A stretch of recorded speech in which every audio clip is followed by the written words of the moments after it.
Amen. So we're somewhere in the neighborhood of about 605 BC. How many years, roughly, were the children of the tribe of Judah in Babylonian captivity? Just ballpark. 70. About 70. So I guess it would be safe to assume probably through at least a generation and a half. I think 40-ish is considered generational, if you will, in the Old Testament. But we've got some young Jewish boys now that have been taken into captivity. I Googled how far it is from Jerusalem to Baghdad. Anybody been to Iraq? Roughly 985 kilometers from Jerusalem to Baghdad. If you put that in drive time, which obviously Shadrach, Meshach, and Abednego and Daniel didn't drive a car, it's a 10.5-hour drive. Google did me a large and put it in walking time. 221 hours to walk from Jerusalem to Baghdad, which I would assume is the way they got there. Now, if you walk that straight through, that's 10 days. That's 24/7, 365, which I doubt they did. So I'm guessing it was a nonstop 3 to 4 week walk from Jerusalem to Baghdad. Now, I've never been on a 3-week walk. I've been on some long walks. Marcus and I bow hunted for elk in the Missouri Breaks in Montana one year, and we averaged 15 to 16 miles a day for a week. But I've never been on a 985 kilometer walk. And I'm going to guess that while you're a teenager, early 20-ish, and you've been uprooted from your home because of a siege, and now you're a captive of one of the most powerful nations in the Mediterranean basin, and you're on a 3 to 4 week walk, you got some time on your hands to think about things. And I don't know what's running through the minds of these young men, but it could be everything from I'm going to die to slavery, forced labor. I mean, again, I've never been in that situation, but I would think that your mind is preoccupied with things that aren't going to go well. I don't know how much information they have before they arrive at the king's palace and then find out they've been chosen because they're the cream of the crop. They look good, they're intelligent. They have all the attributes that Nebuchadnezzar is looking for to put to work in his court, if you will. But I don't think they know that up front. Now, I could be wrong about that. But now they've arrived, and we talked about that, and I'm going to infer that I think it's a safe assumption that Daniel was faithful to God before this journey ever started. Now, I could be wrong about that, but I'm going to say that that is likely the case. There's a psalm that deals with Babylonian captivity. Hold your place in Daniel 1 and go to Psalm 137. Psalm 137. It's pretty close to the end of the Psalms. I'm not sure who wrote it. It's a relatively short psalm, but the whole psalm deals with the business of Babylonian captivity.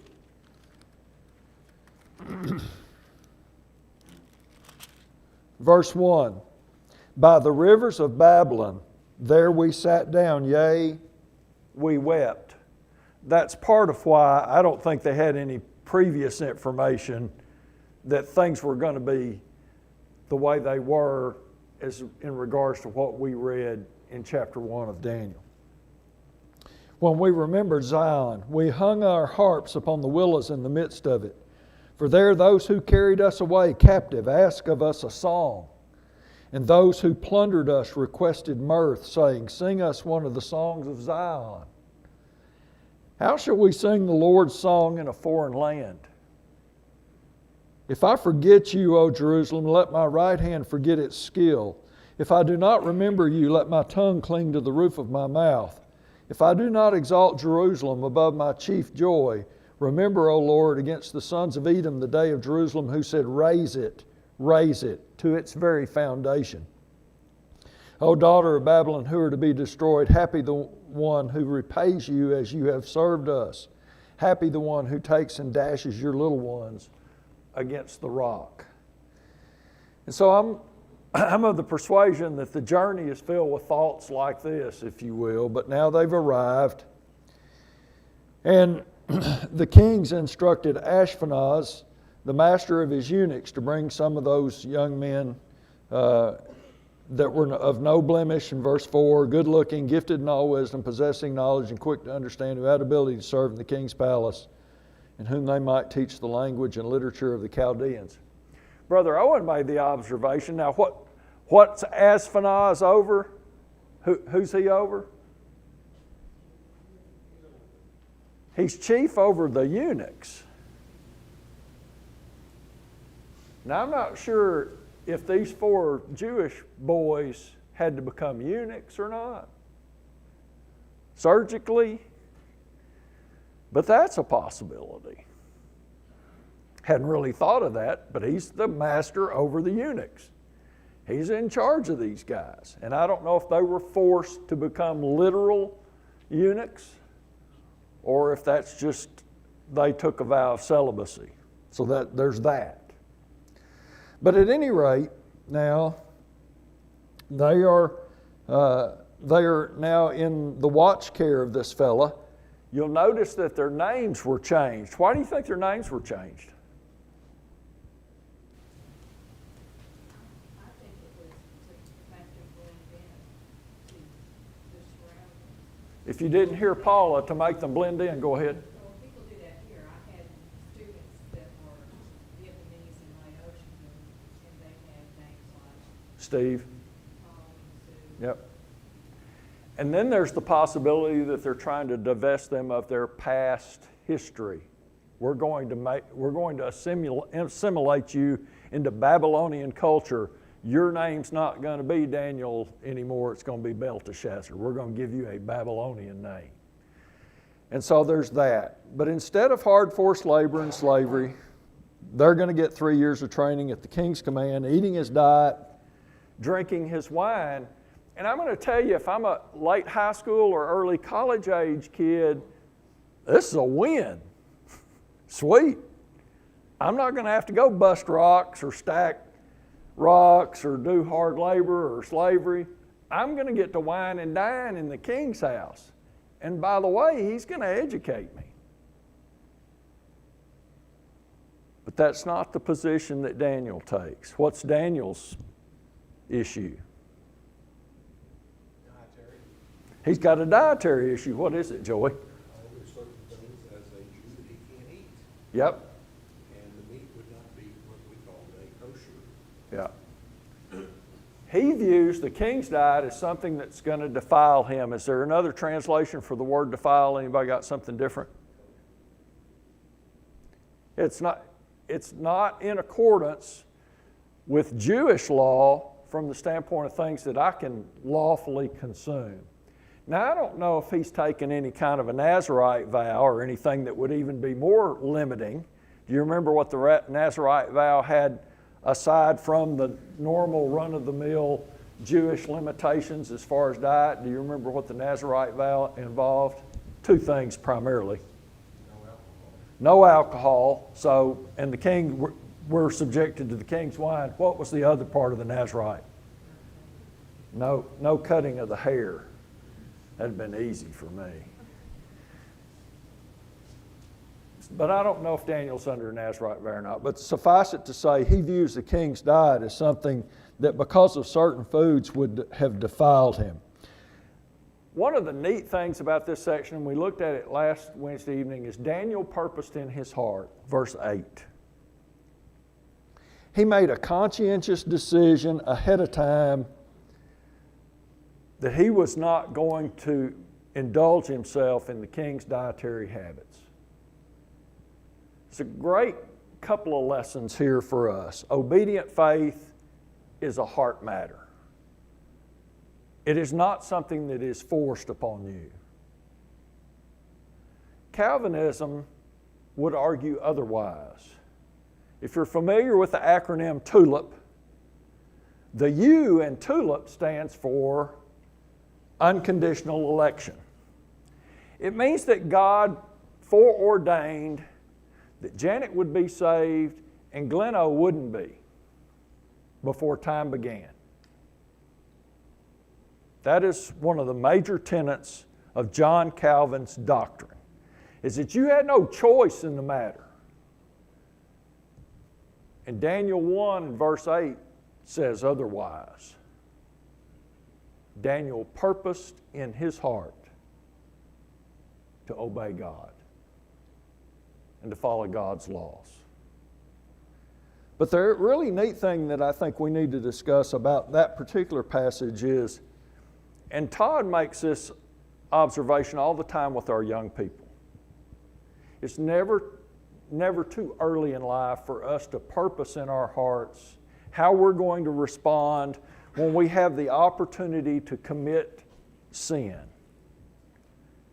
How many of you in here have heard one of Todd's devotionals or lessons, and you've heard him say, you young people make up your mind before the opportunity ever arises how you're going to respond in a situation? You ever heard Todd say that? I have tons of times, and it's great information. I wish somebody had told me that when I was a teenager. I don't know that it would have made any difference, but I wish somebody had said those types of words to me. It was just expected by mom and daddy's generation that you would do the right thing. Can you think of anything that ahead of time, as a young adult, that you would have liked to have made your mind up about ahead of time and been prepared to give that answer and be courageous enough to stand by it? You don't have to tell me. Yeah, okay? Joey and I have talked about this numerous times privately. I can give you a list. Drugs, alcohol. I didn't ever do any drugs. Drugs, alcohol, bullying. That's a big deal now. I was usually the victim of bullying, by the way. I was rarely on the other end of it. Premarital sex. There's tons of things. You can make up your mind ahead of time. This is the way I'm going to deal with it. And then when the opportunity arises, have the courage to stand by it. Now, we don't have any teenagers in here, but pass that along to your kids, your grandkids. That's what Daniel did. By the way, anybody know that Paul has listed among things in a pretty serious list of sins the business of being disobedient to parents? Turn over to Romans 1. Romans 1. I was hoping there'd be more kids in here this evening, but that's okay.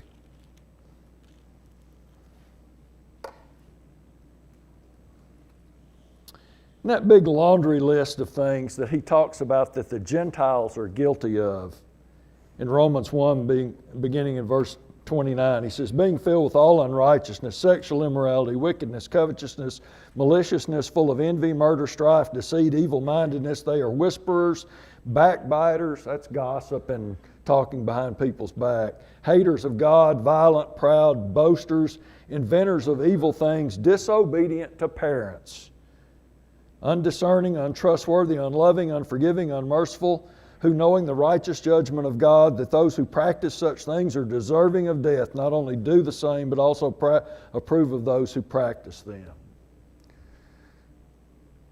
Disobedient to parents is a big deal to God. And so I will tell you that I think Daniel is one of those exemplary young men that had already made up his mind that when these types of situations arose, he had determined ahead of time how he was going to respond. Anybody have any thoughts or comments about Larry? Do you see a similarity between Daniel and Joseph? Yeah.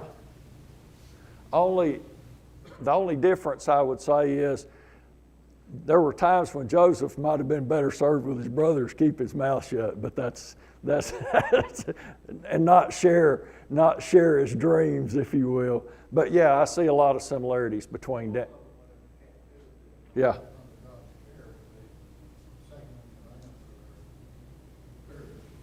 Yep. Yeah, they both did really well. Now, I'd like to tie this business of the young Daniel to another famous passage in the Old Testament. Turn over to Ecclesiastes 12. How does Ecclesiastes 12 start? Does anybody remember? The first word's remember.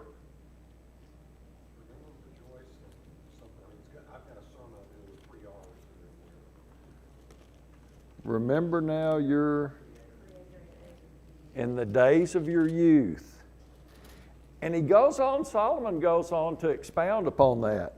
And what, are you familiar with it? If you're familiar with that chapter, why does he say remember? And that's with a view towards serving. That's not just some mental assent that there's a God in heaven and he's my creator and I'm going to acknowledge that. It's a remembering with a view towards service.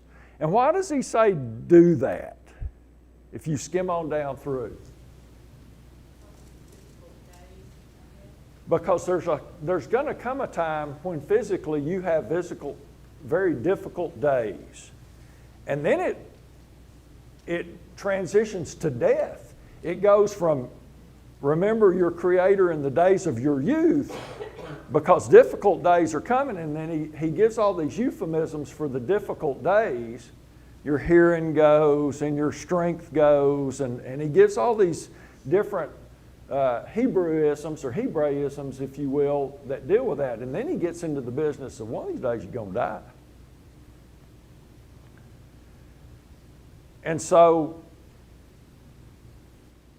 Joey and I have talked about this too. I'd like some do-overs in regards to my service to God when I was really young, and I had a lot of energy and zeal and get up and go, because now my get up and go is starting to go. Now, I'm not as old as some of these people in here, but there comes a time when physically it becomes difficult to serve like you once could. And so Daniel's made the choice to remember his Creator in the days of his youth. And it's a marvelous thing to look at and study. Any thoughts about that? Do you think God providentially was already helping Daniel, if we can use those terms? And we're whittling on God's stick in that regard. Probably. In verse 9, we see that now God had brought Daniel into the favor and goodwill of the chief of the eunuchs, and the chief of the eunuchs said to Daniel, I fear my lord the king, who has appointed you food and drink. For why should he see your faces looking worse than the young men who are your age? Then you would endanger my head before the king. So Daniel said to the steward, whom the chief of the eunuchs had set over Daniel, Hananiah, Mishael, and Azariah, please test your servants for 10 days and let them give us vegetables to eat and water to drink. Then let our appearance be examined before you and the appearance of the young men who eat the portion of the king's delicacies. And as you see fit, so deal with your servants. So he consented with them in this matter and tested them 10 days. And at the end of 10 days, their features appeared better and fatter in flesh than all the young men who ate the portion of the king's delicacies. Thus the steward took away their portion of delicacies and the wine that they were to drink and gave them vegetables. Kind of an interesting story, and I don't know that it's really a stretch per se to say that this business of godliness versus ungodliness, and obviously it's in the form of a dietary restriction here, sometimes takes its toll. I'm picking on Joey. How many of you have seen somebody that you knew at an early age and they got addicted to meth? It's pretty ugly, isn't it, brother? I had a fella tell me the other day, that he had some interaction with a young lady in Crawford County that he'd known as a teenage girl. And he happened upon her about 20 years or so later, and she was unrecognizable. And she basically told him, "Do you not recognize me?" And he said, "Sweetheart, I'm sorry, I don't." "Well, I'm so-and-so." And that's a drastic example, if you will, between eating the king's delicacies and eating vegetables and water. But the fact of the matter is, sometimes your countenance reflects your lifestyle. You ever seen anybody that was so burdened with sin that their facial expressions were different? They're burdened and weighted down with a sinful lifestyle. Have you ever seen anybody that's in that situation? What did God say to Cain? Todd brought this up last week. Why has your countenance fallen? Why are you looking that way? Well, the answer is obvious. You're not willing to be obedient to me, and you're harboring some ill will, perhaps, towards your brother to the point that you're going to kill him. Why has your countenance fallen? Well, Daniel, Shadrach, Meshach, and Abednego's countenance is 180 degrees from that. It's better than all the other men. There's a great passage over in 1 Timothy. Turn over to 1 Timothy 4. Now, everybody in this room understands that there's a heavenly award or reward awaiting those that'll be faithfully obedient to God. We all get that. Russ talked about it last weekend. It's what we have hope in. But there's a benefit to living godly in this present world in spite of all the trials and tribulations that may come our way as a result of that. And Paul talks to the young evangelist Timothy about that. The first 5 verses are verses that we look at with some frequency. It says, "Now the Spirit expressly says in the latter times some will depart from the faith, giving heed to deceiving spirits and doctrines of demons.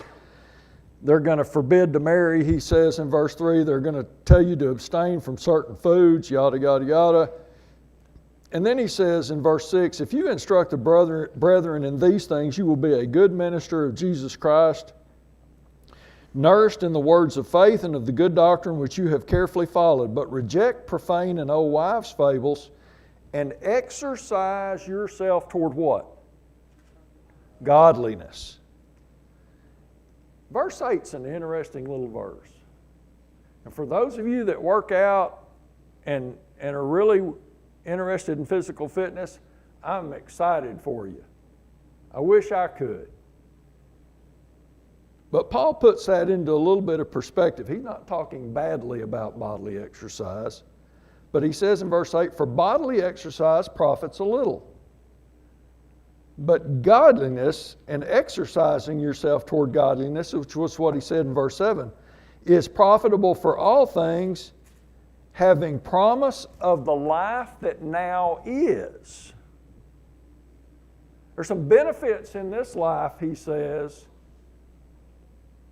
to exercising yourself physically, but there are also benefits in this life to exercising yourself spiritually. And we see that played out in Daniel 1 with Daniel, Shadrach, Meshach, and Abednego. They exercised themselves unto godliness. And it benefited them physically in the present life. Now, some of the big mega churches will play on that and say, well, you're going to get riches. How many of you have seen the memes on Facebook? If you'll type amen, you're going to get, in the next few hours, you're going to get a bunch of money. And I mean, there's a lot of that floating around. And none of that's been promised us. Quite frankly, the opposite's what we need to expect. But exercising ourselves unto godliness has a benefit in this present life, Paul says, of the one that now is and of that which is to come. And so that's what we see with Daniel and his 3 countrymen. Anything about that section that you want to discuss? Can we not add the virtues of the physical exercise and the spiritual? And somewhere in there you were talking about, I probably spend more time trying to exercise mentally. I tie that to physical, okay? Because as those of us that have tended to get a little older over a period of time, they don't have no electrodes up there to hold it. We gotta get those pumped up. Probably don't understand. If you didn't hear Kurt, with the aging process, and I'll tell you, I've got sometimers. Most of you know that Mom died of Alzheimer's, and if you've ever been around somebody that's passed from this life with Alzheimer's, you'll swear you've got it the longer you hang out with them. But Kurt says, along with the physical exercise, make sure that we're mentally exercising ourselves, especially, and I'm gonna speak for him, in God's Word, to make sure that you're as fit mentally in regards to your appreciation of God's Word as you are as being spiritually minded. And so as we age, we need to refresh our minds probably more frequently, if I'm understanding Kurt, than when our minds were really, really sharp at a younger age. And so that's a great point, brother. And I would agree. I've got to be in the Word more often to stay mentally where I need to be. Larry?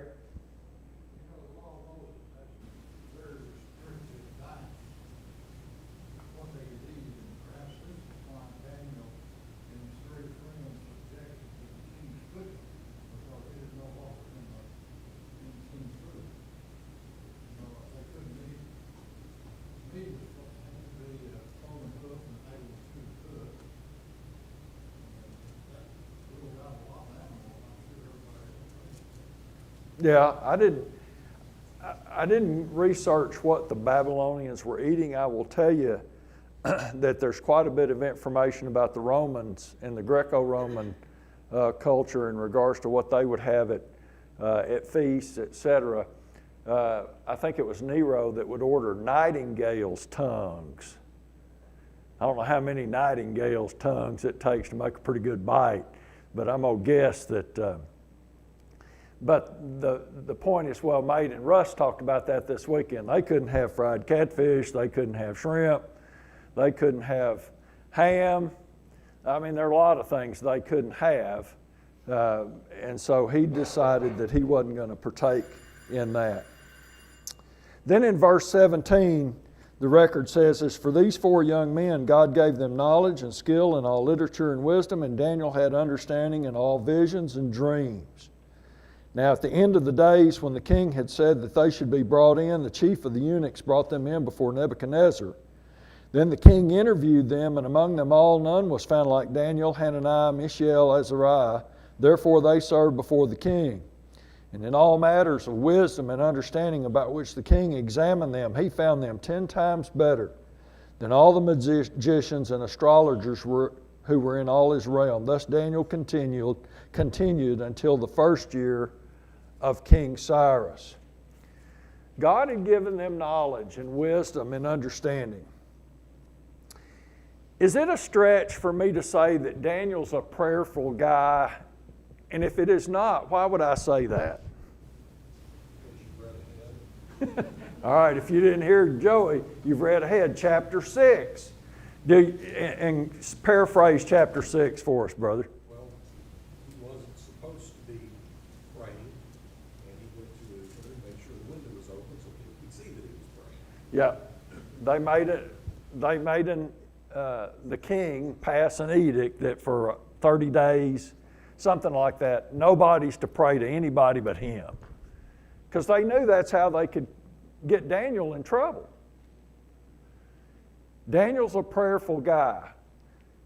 So how does James tell us in James, the first chapter, that we get wisdom and knowledge and understanding? Ask for it. Pray for it. But there's a caveat to that, ladies. What's the caveat that James says? Without doubting. Without doubting. You be convicted and convinced and earnest and faithful in your prayer that you're going to receive what you're asking from God.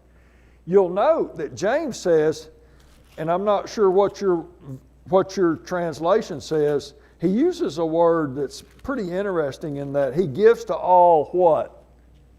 Do you remember? James 1 and verse 5. Liberally.